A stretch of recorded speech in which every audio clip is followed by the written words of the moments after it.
So this is a continuation of the last chapter. The last chapter is what we had stopped midway. So let's do a quick recap of what was explained in the last chapter.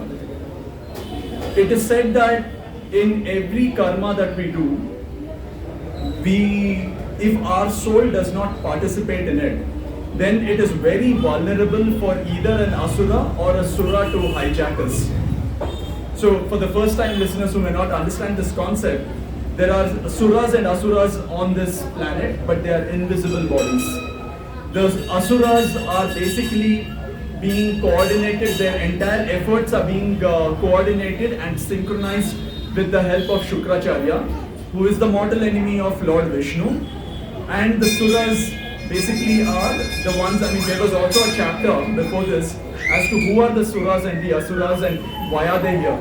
So when a kalpa ends, a kalpa is one cycle of earth. At that time, those who have positive karmic balance became the suras. And that's why we have 33 crore suras who are in Sanatan Dharma, also called 33 crore gods.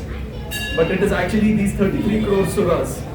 Also, the ones who had negative karmic balance, which could be a lot of negative karmas that they did, they became the asuras. So during Satyuga, the asuras and suras were not on this earth. They were in a different sphere, a realm called the Sura-Asura sphere. And because there were no suras and asuras here, it was the Satyuga. So in Satyuga, things were happening miraculously without any purusharth. So if a desire was expressed, then it was fulfilled immediately. There was no night, there was no day, there were no seasons. Everything was beautiful. It was so beautiful that that it was compared to heaven the earth was compared to heaven because it had a sweet fragrance in the air. Such was this Bhuloka. Then there were a lot of things that happened because of which it deteriorated and Satyuga ended. But Satyuga ended with a desire being expressed which was a negative desire, because of which an asura got released from the Asur Loka, came and hijacked the body, and he expressed this negative emotion. So that's why we say, if anybody is, why should I say anybody, if we are experiencing any kind of positive or negative emotion, please understand in the awareness and in the realization that it is not us who experience it, but a negative emotion is being expressed by an asura, and a positive experience is being, or rather a positive sentiment or a feeling is being experienced by a sura. So in this chapter, what is reality? Is reality what we really see, or is it something else? Lord Hanuman tries to show us that when there are fruits which are offered as arpanam to him, then an asura comes to stake majority claim in that karma. Why? Because he was the one who actually hijacked the body, and he had ensured that these karmas happen. But when you become aware suddenly that, hey, I am doing something bad, then the asura can no longer continue. He has to eject, he has to move out of your body. If he does not get an opportunity to do evil things from your body, he no longer hovers around your body, he leaves your body. So this is a continuation where we try and understand what had happened in the fruits of karma. Were you there for the last this thing? Did you see the YouTube link? Yeah, we had seen that. Okay. Do you have an understanding of what had happened in the past? Ashutosh, you can come here. Okay. So then there is a YouTube channel as well. I will pass on the link to you. And over there you will be able to understand what had happened in the previous chapter. So I will try and continue where we had left it off from. Almost 3 hours had passed. There was only one fruit left in Basanta's Arpanam basket now. So what happens is that they come for Arpanam, and there is a red basket. So Lord Hanuman is sitting there. Okay, and there is a Charan Puja of Lord Hanuman happening. This Sakshat Avatara is sitting there, And at that time, there is a red basket placed here and a white basket placed on the left side. Whenever an asura, when a fruit is being offered, Baba Matham, who is the highest of the Matham, the tribesman, who is a highly enlightened soul, he presses it on his forehead and he is able to see all the karmas of Basanta, which is associated with that fruit. So he realizes that an asura has a maximum stakeholder in that karma. So he places it in the red basket. Then he sees that Asura, not an asura. Asura has a majority stake. He places it in the white basket. In fact, there is no fruit which is there offered to Lord Hanuman because the soul has not participated. So it is either Asura or an Asura who has participated in it. So we continue from there. Almost 3 hours had passed. There was only one fruit left out of the many 50 odd fruits that were there. Only one fruit was left in Basanta's Arpanam basket now. Basanta is the Yajman of this thing. The red basket had got most of the fruits, while a couple of fruits were found in the white basket. With every fruit getting dropped in either the red or the white basket, Yajman Basanta was feeling lightened as his soul was getting rid of the influence of suras and asuras. See how beautiful it is. Sometimes we underestimate the real reason as to why we come and give anything that we have to offer to the Lord. When we offer anything to the Lord, we are surrendering our karmas in the form of all the offerings that we are coming with, the arpanams. So he's saying his soul was feeling light as he's getting rid of all the suras and asuras influence on him, and his soul is moving one step closer to the Lord. So why is it that is so important for us to come to the temple?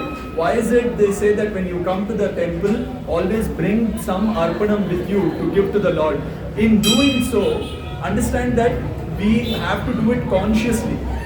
What do we have to do consciously? Saying that, oh Lord, hereby we surrender our karmas to you in the form of these fruits. So please accept it. So what happens is that all the karmic activities that you have done, be it a positive activity or a negative activity, both are equally, because your soul has not participated. For example, I will say that I have gone and done charity somewhere, right? I have given, I will give you another example. Recently my maid's mother passed away and we gave her some money in order to take care of things. Now, whenever we give something, we always must be aware that we are actually feeling good about ourselves. If it is absolutely something which you give and you forget and you say that, it had come to me, I have given, it was through the Lord and I have forgotten about it, that means your soul has participated in that activity. But if you feel that, oh, I have done something well, now I will earn some karmas, your soul has not participated in that good activity at all. Why? Because a surah is waiting for a chance that anybody feels positive emotions, he will immediately hijack your body. He will feel the positive emotions and he will leave. Nothing wrong with it, right? Because we all feel, corporate world where they are all training us to feel positive all the time. It's very good. Yes, it is good. But also you must have heard that do not feel so happy because sadness will follow. You must have heard our elders say this, right? Why do they say that? Because when a surah leaves your body, he is making you vulnerable for an asura attack.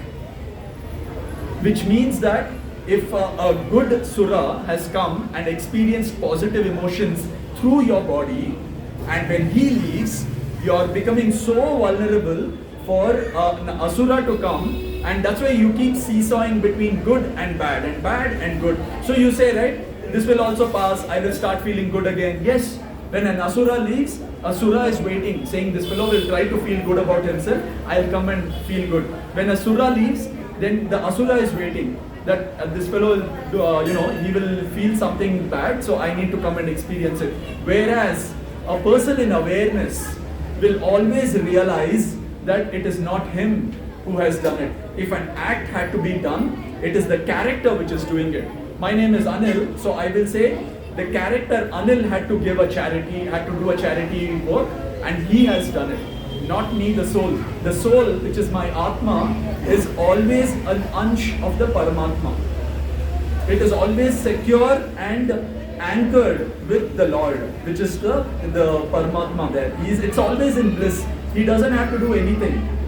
But the character is the one which is continuously doing all these things, and in doing so he feels that I am the doer.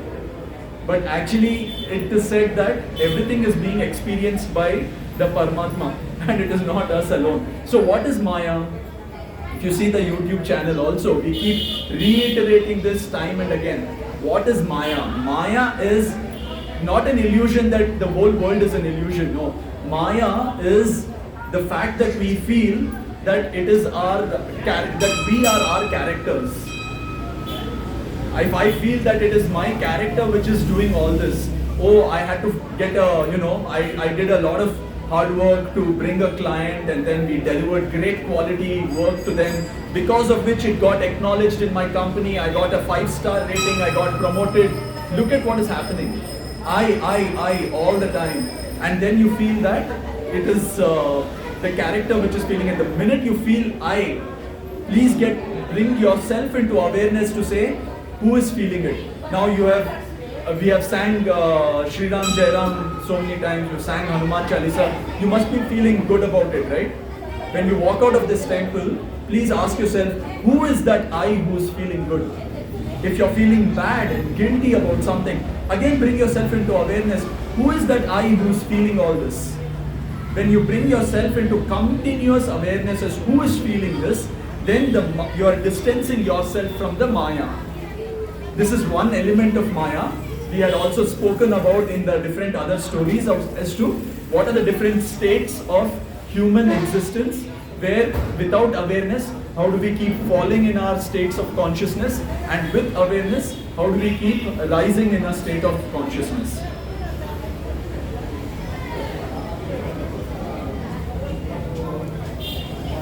So, Baba Mathang, okay, let me recap. With every fruit getting dropped in the red or white basket, Yajman Basanta was feeling lightened as his soul was getting rid of influence of Suras and Asuras.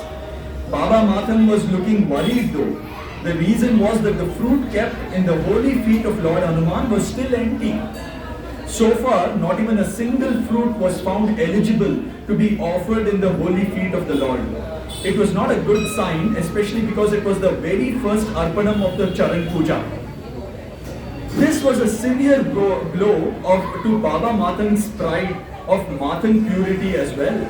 He used to always give examples of how the outsiders remain in high influence of Suras and Asuras.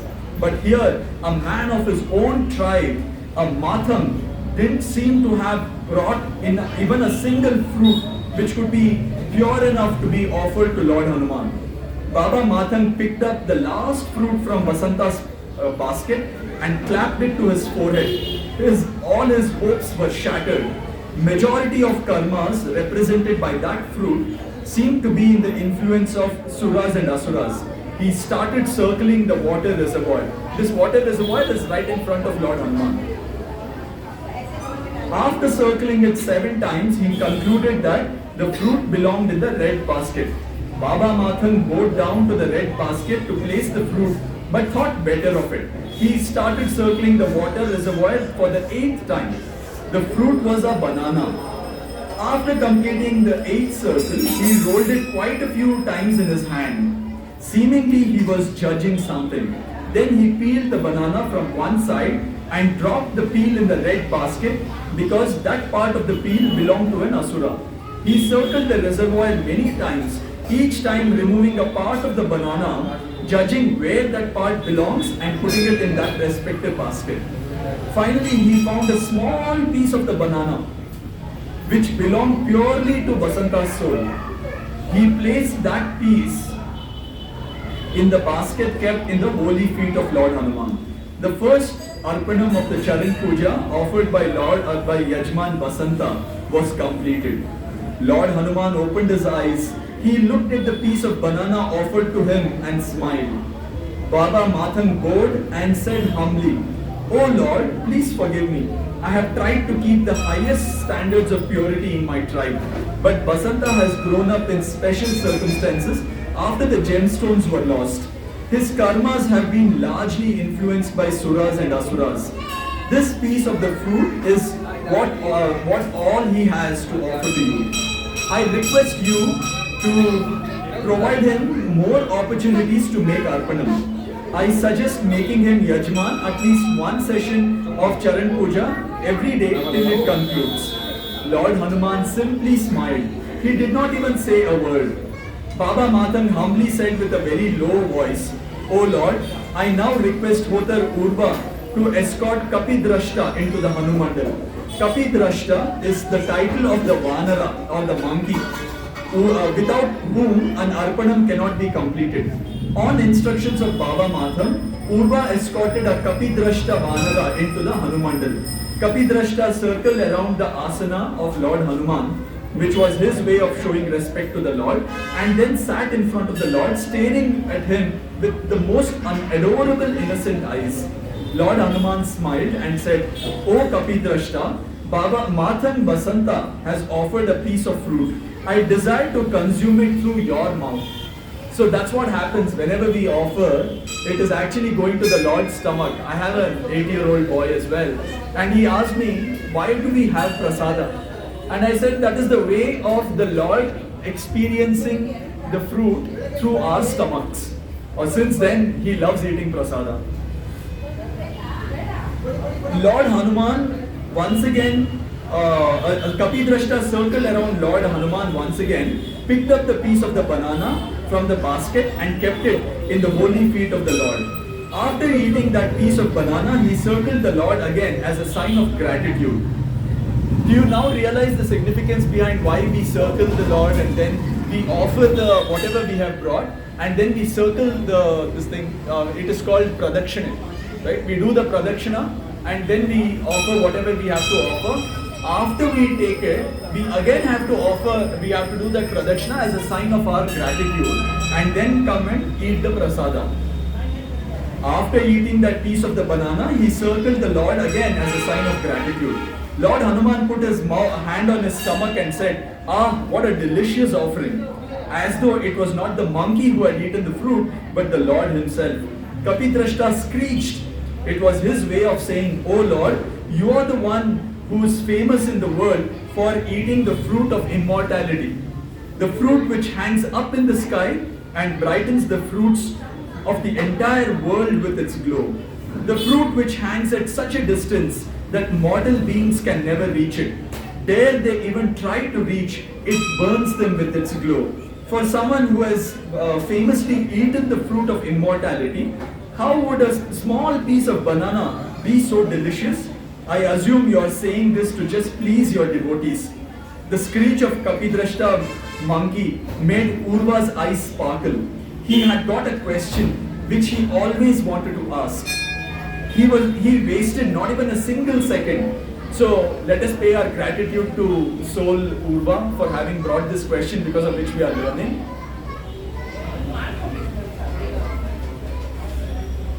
He asked, "O Lord Hanuman, we Mathans have a special gift of God that we can communicate with monkeys. Many things they see are very similar to what we see in this world, but sometimes they confuse us with their observations. For example, they cannot see the sun as a star. They instead see a fruit hanging in the sky, which they call as fruit of immortality. In the night, when we human beings see stars in the sky, they see a garden of fruits in the sky. I have heard the stories that you also thought that the sun is a fruit and attempted to eat it." But before Urva could complete his query, Kapidrashta screeched again. He was saying, "Not attempted, he successfully consumed it.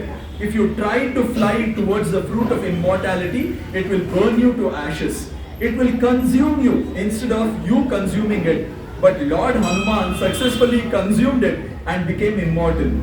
Urva said coolly, "Yes, O respected Kapidrashta, you are right. Lord Hanuman was doing yoga of disintegration of body. He successfully did it by flying high towards the sun, the fruit of immortality as you see it." Kapidrashta screeched again. This time very humbly he faced Lord Hanuman and said, "Oh Lord, these human beings say strange things." Kapidrashta was feeling dizzy. Reason was either the banana piece eaten by him or the smoke that was emanating from the oblations of the sacred fluid. He went near the Lord Hanuman, placed his head against the asana of the Lord and went into deep sleep in the holy feet of Lord Hanuman. Lord Hanuman adoringly looked at the sleeping monkey. Then he looked towards the sky. The suras who were hanging in the air, giving a look and feel of a white ceiling, displaced themselves so that the sun became visible to the Mathans. Everyone present in the Hanumandal bowed to the sun except the sleeping Kapidrashta. Baba Mathan murmured, "Ah, the first sunrise of the Charan Puja." Lord Hanuman asked Urva, "What do you see there, O Hotar?" "The sun, my lord," Urva replied immediately. The huge ball of fire around which our planet Earth revolves." Lord Hanuman asked, "How do you see it? What instrument do you use to see it? Remember, you are a soul, and a soul requires an instrument to experience things." Urva replied, "I see it from my eyes, my lord. I feel it from my skin, and I understand it with my mind. My body-mind is the instrument which my soul is using to experience the sun. Why don't you try to change your instrument?" said Lord Hanuman, "just to see whether the sun looks the same from all instruments." "Changing instrument, Lord? What do you mean? I should leave this human body and get some other body? I am not skilled enough to do that, my lord. But I would like to learn the skill of changing the body just like I change my clothes." Urva said this with his hands folded. Lord Hanuman looked towards Urmi, who was sitting in front of the row of puja attendees. Urmi stood up and folded her hands, waiting for instructions from the Lord. She got a question instead. "Urmi, what do you see there?" "The sun, my lord, the huge ball of fire around which the earth revolves. Would you like to see what the monkeys see there?" "Yes, Lord, I desire to." As soon as Urmi uttered the word desire, her eyes stretched and her tongue stammered. She was falling unconscious. The other Mathan women sitting near her stood up and held her body. A moment later, Urmi's body was lying on the ground unconscious, while the monkey who was sleeping till now near the Lord woke up. Urmi's soul had entered the body of the monkey, while the monkey's soul was still in the Swapnaloka. Lord Hanuman asked Urmi's soul, who was in the monkey's body, "What do you see there in the sky?" "Fruit, my lord, the fruit of immortality," the reply came. Lord Hanuman turned to Urva, who was still trying to understand the mystery being revealed to him. Lord Hanuman said, "As soon as you change your instrument, I mean the body, your experience also changes." "What is the reality, I wonder, O Lord?" Urva said, sounding very unsure of what he was saying. "Is that a fruit as the monkeys see it, or is that the sun as we humans see it?" So Lord Hanuman said, "For a monkey it is a fruit, for a human it is a sun, for other bodies it is something else," Lord Hanuman replied. So what does it mean? It means that whatever we are seeing, whatever we are experiencing is not the only reality. And that is why I always, this is something that I have always realized, and I never commit to an opinion. You just check within yourselves. In the last 10 years, there are so many topics that you have had an opinion about previously, which has undergone a metamorphosis and it has changed, right? You can never commit to an opinion, because as new light falls to you and comes into your domain of understanding, your understanding and your opinion, your thought, your feelings about that thing also changes, isn't it? So in that sense, how can we even take a stance and argue that I am right and what I am feeling is right? So this, in our previous talks, which we always say, two things that we have to avoid. Dimag ki khurafat and bekar ka bahas. What is dimag ki khurafat? Trying to unnecessarily intellectualize something, where we try and do so much of intellectualization to understand something that finally it has no meaning at all.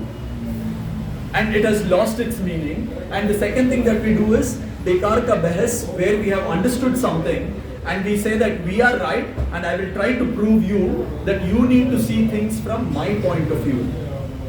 So if anybody comes to you with a counter opinion, what this chapter is teaching you is that his karma desire, his understanding, his background, his context is vastly different from yours. So you can only respect his opinion, but if you cannot convince him to see it your way, then it is fine. You give yourself a big room for allowing that you may also be wrong. Because ultimately what we need to understand is we cannot even fathom to possess all the information about any topic. Because the deeper we get into a topic, see, simple thing like a dentistry, right? You know there are 12 forms of dentistry. Someone is a surgeon, someone only does one thing. A simple thing like 32 teeth, right? A simple thing like a shoulder has so many different forms of orthopedics itself. So how can we say that we are an expert in something? We cannot even claim to say that we know everything about the subject and hence we are right about it. So give yourself the room for allowing yourself that there are a lot of other things about that topic which you may not know about, and in doing so you become humble. And in doing so you say, yes, there are many other things that I don't know about, so I will excuse myself, I may be wrong, I will take a step back.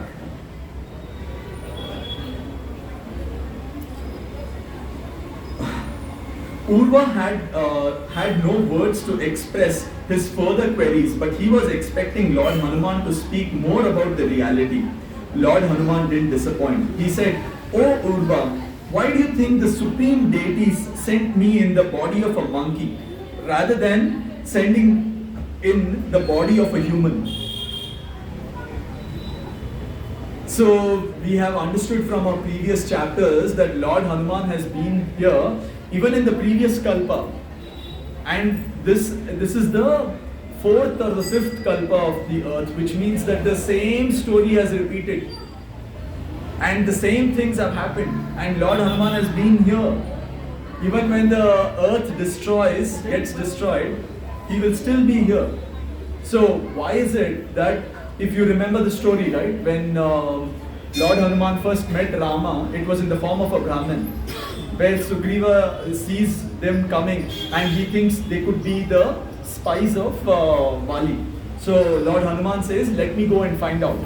And when he goes there, he doesn't go there as Lord Hanuman, he goes there as a Brahmin to understand from them who are they. He could have continued in this form of a Brahmin. That could have become his regular Rupa. He could have taken any Rupa on earth.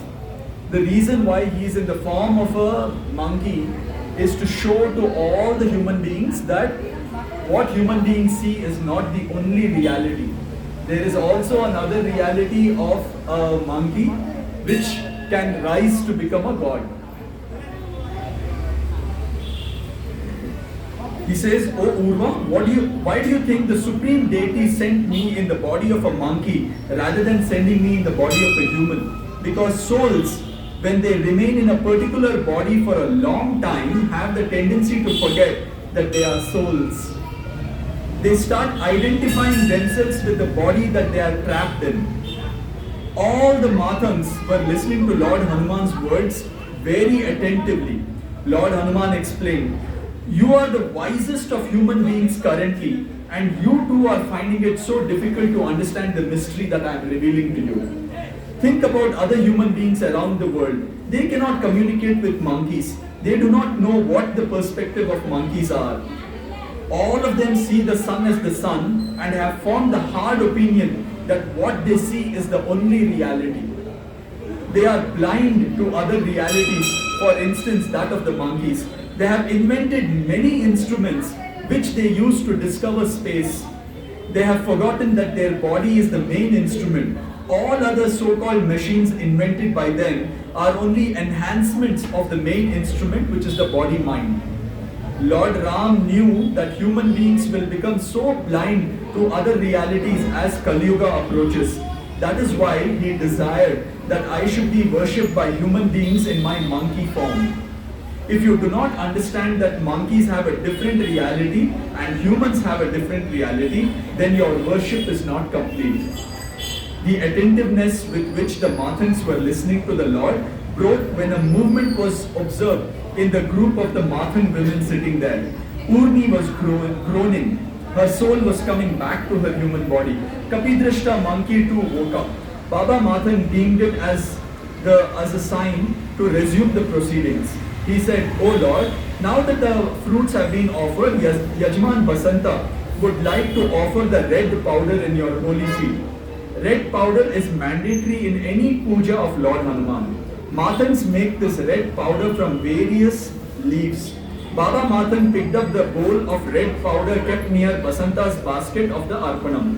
Kapidrashta monkey came near Baba. Baba poured the entire bowl of red powder on Kapidrashta monkey. Kapidrashta seemed to enjoy bathing in the holy powder. Lord Hanuman smiled and said, I remember the day when I poured the red powder on my body as instructed by Lord Ram. Lord Ram told me that the red powder shall remind human beings that their reality is not the only reality. Monkeys have their own reality and other beings also have their own reality. But at this junction of Kali Yuga, only a handful of people in this world can understand this mystery. Others shall understand only when Lord Kalki comes and demonstrates it. I don't know when that is going to happen. Mathan seemed to understand the mystery revealed by Lord Hanuman. Baba Mathan said, offerings from Yajman Basanta are now complete. Now I request 6 Brahmanas to pick up the 3 baskets, red, white and the one kept in Lord Hanuman's holy feet, and distribute the fruits among the monkeys waiting outside the Hanumandal. 2 Brahmanas walked out of the Hanumandal with the red basket from south direction. 2 Brahmanas walked out with the white basket from north direction, and 2 Brahmanas walked out with the basket of the Lord from the east direction. Hundreds of monkeys were waiting outside the Hanumandal to eat the holy fruits of the Charan Puja. The layers of illusion. Okay, this chapter of the Lord Leelas ends here. This was a long chapter. It began by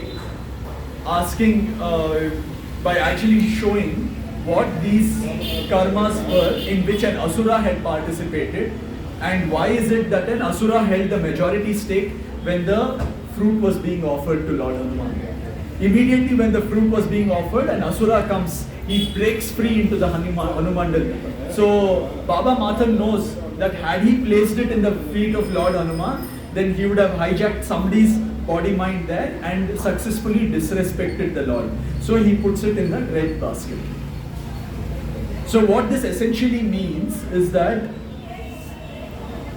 there are 2 takeaways, right? The first takeaway from here is that we, in our awareness, have to be continuously looking out for what are those emotions that are driving us.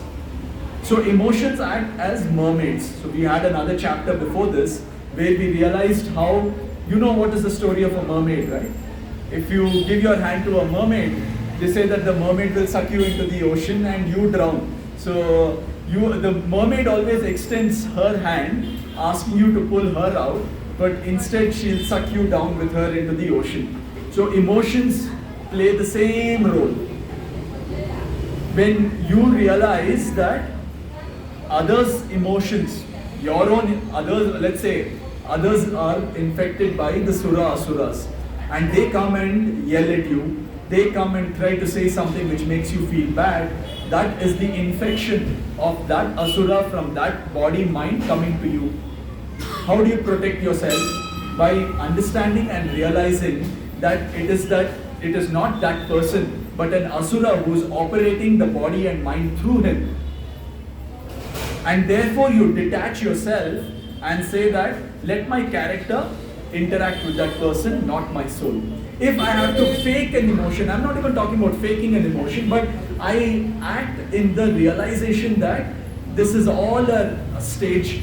It is like as if I'm telling a dialogue in which I am angry. Think of it as a skit. And I am telling a dialogue in which I am angry. And I say, no, you also go back. But internally I know that I am dealing with a person whose body and mind has got hijacked by an asura. And if I participate in interacting with him with all the might of my emotions, that is act as a mermaid, it will get me sucked into that. And whenever we act in response to others' emotions, what happens is the asura not only infects our minds, but these emotions act as a channel for two-way flow of karmas, which means that all his bad karmas will come to you, all your good karmas will go to him. So let us have deep awareness in our emotions. That is the first takeaway. What is the second takeaway? Is about the perspectives of reality. What is it that whatever we see is not the only truth? For example, the fish in the sea, for them, the water is like air. They feel like they're moving through air, and the oxygen for them is like liquid. Whereas for us, it is the opposite. Similarly, for a bird, the perspectives may be different. For a worm, the perspective will be different. For an ant, the perspective is different. We will read other chapters also where we will talk about, these are simply amazing. I mean, I'm just waiting to share this information, knowledge and divine knowledge with you, where in one of the chapters he talks about how the Setu bridge was built. So we all say that it was built because they wrote Lord Ram and put the stones in the sea, and the sea began to float those rocks, right? Remember that when the Lord's avatar is here, he is bound by the laws of the universe, the physical laws of the universe. So he can do no such thing, which means neither can Lord Rama nor Lord Krishna can do any such thing which defies the laws of the physical universe. For example, making a stone float. He can't do it. So there was another way that he employed to make this happen. So we will read about that chapter where how was the Ram Setu bridge constructed. And it's a beautiful chapter where it will help you in understanding how Vyahriti Loka, there are three lokas. One is the Vyahriti Loka, which is above the Bhuloka, and then is the Patal Loka, which is below the Bhuloka. Now time zones in all of this operate differently, which means that in Vyahriti Loka, if I can only whiteboard, right? I'll try and explain it to anyway. So imagine this as the Vyahriti Loka, Bhuloka and Patal Loka. So the time, so I will take a frame of reference of Bhuloka as one point. I'll imagine that this is the point.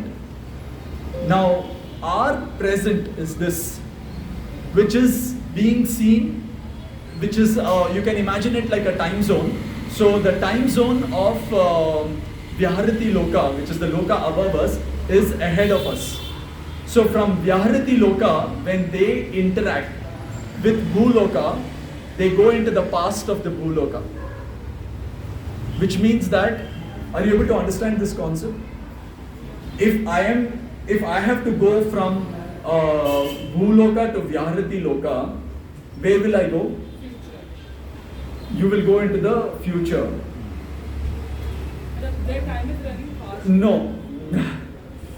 So their time is running fast, as a result of which they are in the future. But when they interact like this, which will be our present, which is for them the past. Yes, you are right. So when we interact with their future. No, it will be interactive. Our Future and their future. present. Our future and their present.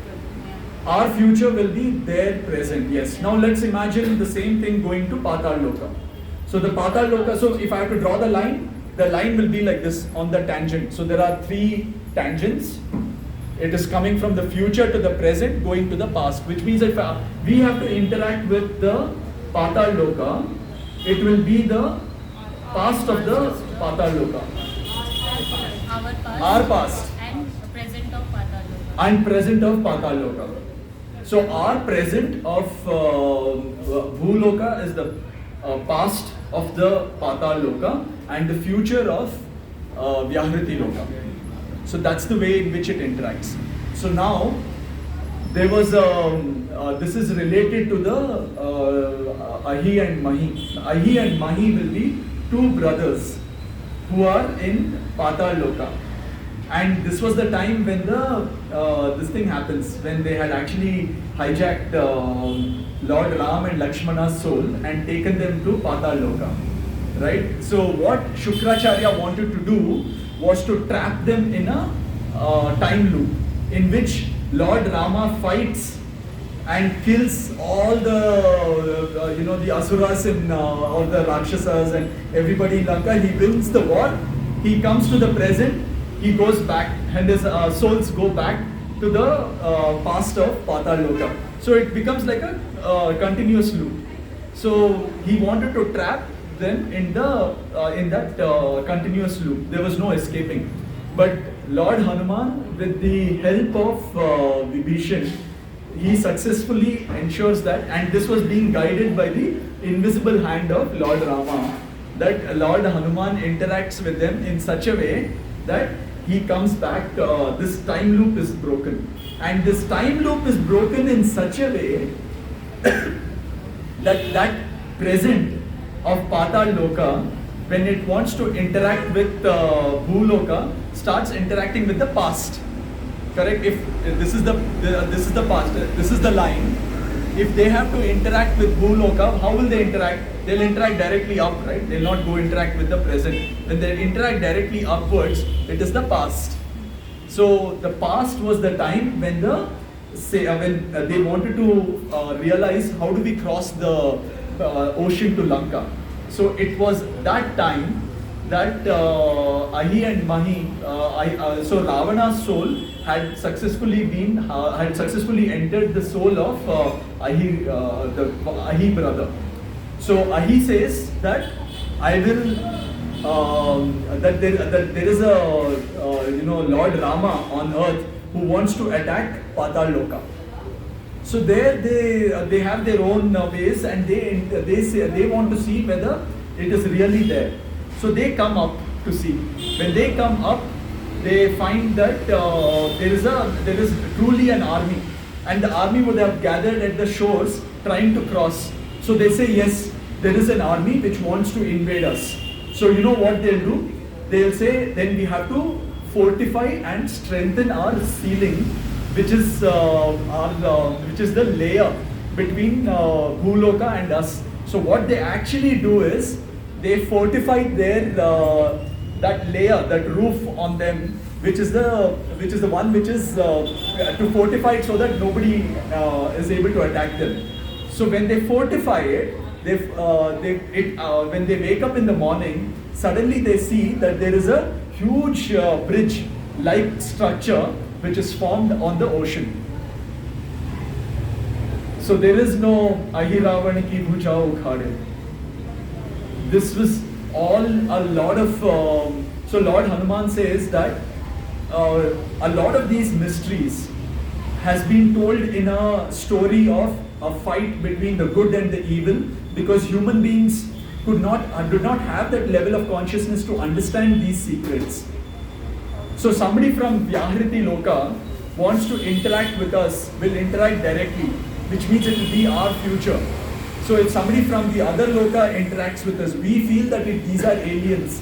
But actually if somebody interacts with us, it will be interacting in, I'd say in the year 2050. But if we want to interact with them, it will be directly up, right? So we will be interacting with their past. Similarly, in Patal Loka, when Patal Loka is drawn upwards to interact with Bhuloka, it will be our past. But when we interact with them, it will be their future. I wish we could whiteboard it and we could put these tangential lines to show how these lokas interact with each other, and it would be a beautiful way to represent it. However, that is the way in which realities are. So once we understand this, and these are comprised of 2 such chapters, which means I will have to do 4 such talks to do 2 such chapters, where the first chapter talks about the Ram Setu bridge construction, and the second chapter talks about how Shukracharya hijacked Lord Rama's soul and Rama and Lakshmana's soul, and how Lord Hanuman was shown the guidance by Vibhishana to go there and come back. So apparently, if you go into Patal Loka, it is very difficult to know the route to come back out. There are multiple ways, but it is so confusing that if somebody goes to Patal Loka, they will get stuck in the time loop because they can never come out. Whereas Lord Hanuman knew the way to come out. He took another route to come out, so it came to our reality, our present moment. So such is the divine Leela of Lord Hanuman. And Lord Hanuman says that when I met Lord Rama for the first time, I did not have these abilities, but it was Lord Rama who showed me all of these characteristics and evolved my soul. And Lord Rama he so beautifully describes it, like how he plays the observer, how he smiles and keeps guiding and encouraging Lord Hanuman, saying, you have it all, go ahead and do it. You know the route, you go ahead and take me. And through the blessing of Lord Rama, Hanuman doesn't doubt. All the others kept doubting, how do we do it? But when you say Vishalasi Khai, between Lanka and where they are in the Samudra Tat, it is such a big thing, but Lord Rama only asked Lord Hanuman, go ahead. He just said, Shri Ram, Jai Ram, Jai Jai Ram, and Chalang Lagadi. So that's another takeaway for us. There are many things that I keep thinking, oh, it is so difficult to do, and suddenly I realize that it is my character which has to do it. My soul is permanently doing Nam Japa, and why do I have to worry? If the same way in which Lord Rama guided Lord Hanuman, he must be guiding me as well. And when I say me, my character, not my soul. My soul is permanently with him and anchored there in bliss. It is my character which is interacting. As we say in these talks, let the scenes roll. So for the first time listeners, the scenes are, so the way Lord Hanumanji tells us is that everybody's lives have to be imagined as series of photographs taken every millisecond and arranged in a tunnel. Okay? And there are multiple tunnels which fork at every decision point. Multiple tunnels. So imagine your education, right? I had a decision point where I could have gone to the military or I could have gone into engineering, and somehow whatever forces were there did not take me into the military path, took me into the normal citizen path. So maybe there were this thing there, and whatever influenced me is happening here. So that's the reason why I sometimes do not completely believe in astrology, because astrology says that based on the influence of stars, he could respond in these junctures, in those critical junctures, because of the stars' influence like this. But if you have the grace of God, then your life could probably take another turn. How can you say? You can't say. And that is exactly what in one of the chapters we have read, I'm not sure if you remember it, where Lord Kaladeva, he says there is another 10 minutes for that soul the body to die. Just another 10 minutes, and if he doesn't come in time, he will die. So Lord Hanuman says, oh Kaladeva, you had described one of the many thousands of paths that the soul could take. You have just described one, and that is Kaladeva, he is talking about, not a regular astrologer. And Lord Hanuman says that I will be guiding the soul towards that another path, which I can also see that there is a possibility. In fact, if we ever do that movie session, where the theoretical physicists and nuclear physicists have actually tried to understand that at any given point of time, through physics, as they have observed, there are thousands of possibilities. And all we are dealing with from second to second is interacting with these possibilities. There could be a possibility that I could be sitting on the chair, you could be all sitting on a chair, or we could be sitting that side. Any given point of time, there are millions of possibilities. We are just interacting with one of those millions of possibilities. So when we do that, I mean, in the realization of that, this is not some esoteric thing, but in the realization of that, what is our key takeaway here? That whatever is happening, let it happen. Those, whatever experiences that you had to experience with you moving in that tunnel will come to you anyway. Right? If your life has gone in this tunnel or this tunnel or this tunnel, there will be certain experiences in this tunnel, certain experiences in that tunnel, whichever way it is. Let life flow. You are only here to experience those emotions in the awareness that you are a soul. The character is experiencing it. You do not attach yourself to these emotions. We will take a step back and say that let the scenes roll and let the character experience, not us. So in this detachment, we have successfully also detached from Maya. And when we detach ourselves from Maya, the first thing that happens is we invite the grace of God in our lives. And when the grace of God comes, then it is a divine experience. I mean, you can feel, I mean, I have known it and I have felt it, that your life will take a course which is very, very different. You will not be in a regular course. You will immediately know that your life has taken a different course. But for the first step for that to happen is in awareness.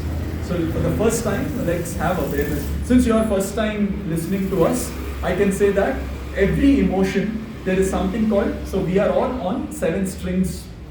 Our soul is on 7 strings of time. Whenever our fluid of space, which is body, falls on the strings of time, we are born. And it is a continuous interaction with these 7 strings of time.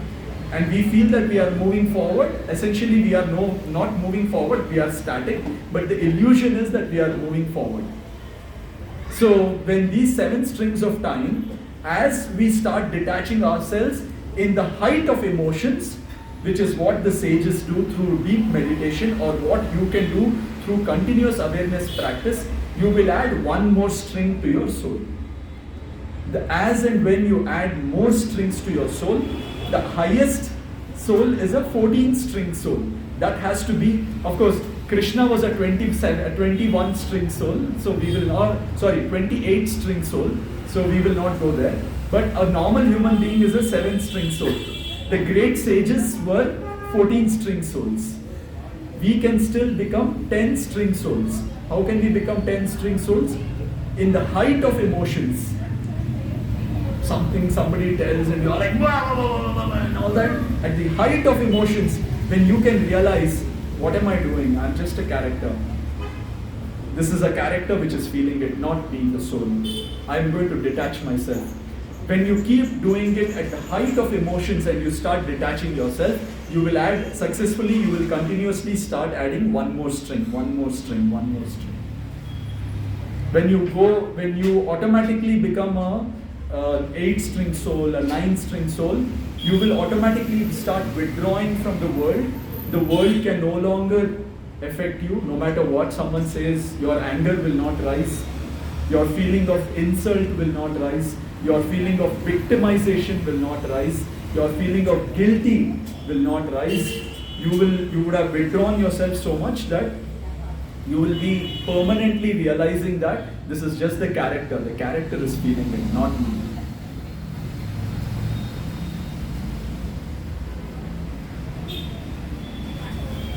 So with this, we will wrap up. I will see you all next Tuesday between same time, 8:30 and 9:30. after the Hanuman Chalisa is over. Thank you so much.